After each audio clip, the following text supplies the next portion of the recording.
Dynamism, success, complacency, and decay are the 4 stages in the cycle of nations, and reality is a cold, hard teacher.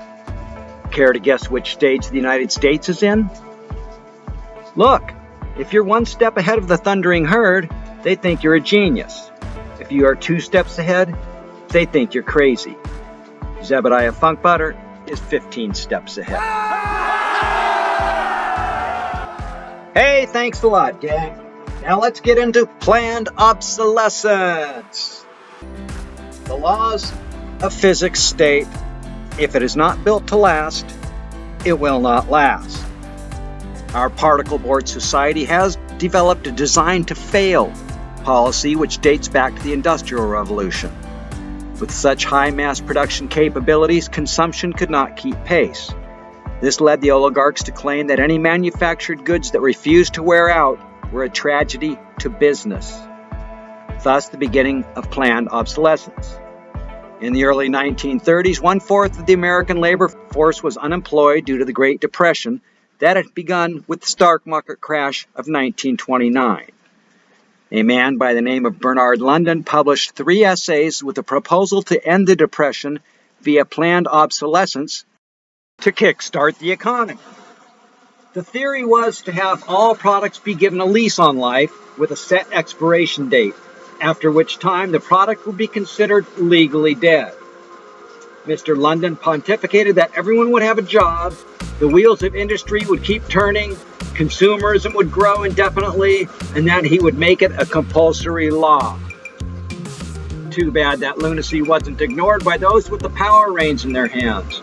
However, consumerism did indeed ramp up as jubilance returned to our war-torn nation. People began to shop for fun as opposed to need, and the despicable throwaway lifestyle was born. This was obviously unsustainable in the long run, but they were seeking solutions to keep people working. This was also an ethically complicated time for the engineers because they were specifically using their engineering skills to make an inferior product. In fact, many product lifespans are set by the product engineer at the outset, frequently using computer chips to send a signal to the unit, shutting it down. It is amazing what money can do to people. I hope the engineers who purposely design products to fail reach an ethical epiphany sooner rather than later. Brooks Stevens was another man involved in the spurious decrease of a product's life cycle. An excellent industrial designer, Mr. Stevens traveled extensively in the 1950s, spreading his persuasive theory to instill in the buyer the desire to own something a little newer, a little better, and a little sooner than necessary.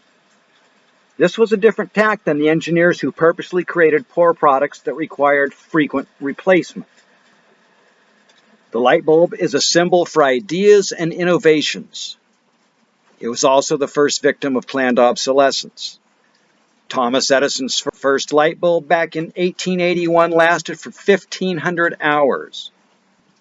The Ohio-based Shelby Electric Company invented their filaments to last much longer than Edison's and in fact still have a bulb burning today that has been burning steadily since 1901. If this isn't evidence of planned obsolescence, I don't know what is. Injun Joe say, joke time. How many dead bodies does it take to change a light bulb? I don't know either.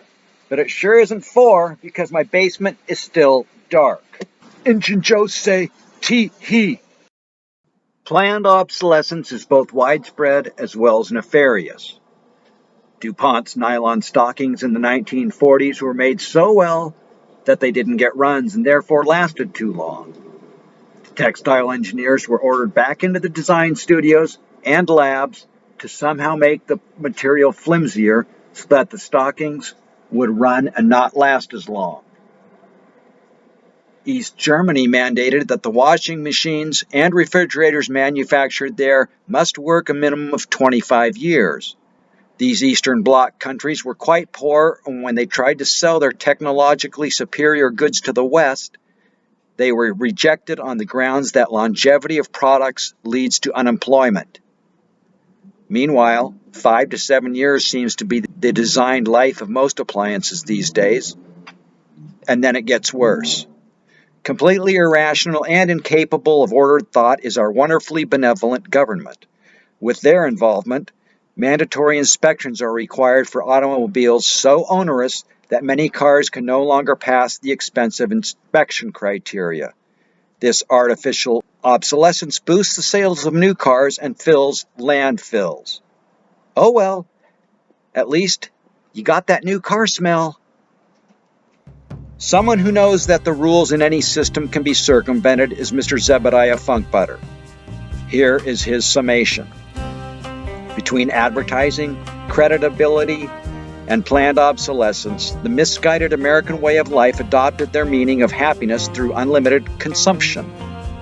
But on a finite planet, planned obsolescence doesn't make any sense. The longer a product lasts, the fewer natural resources will be wasted. Anti-growth would be a much wiser mantra so as to reduce our environmental footprint and not need to produce this constant stream of waste hidden from our view as it is covertly shipped to third world countries. Straightforwardly, if we exported the American consumerism mentality to every other country, we would need a dozen planets worth of resources. Zeb's final thoughts precede Gandhi's ethically brilliant quote. I have explicitly spelled out that waste, overproduction, and overconsumption can be reduced. Each succeeding generation has had less stability and more chaos. Nothing short of right is right.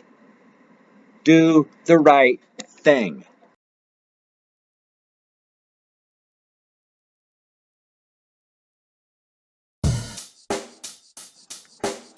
Check the mic and make sure it sound right, boys. There are different stages of enlightenment as well as individual journeys. But Zeb Funkbutter isn't one person, rather a movement. I just gotta say, right on!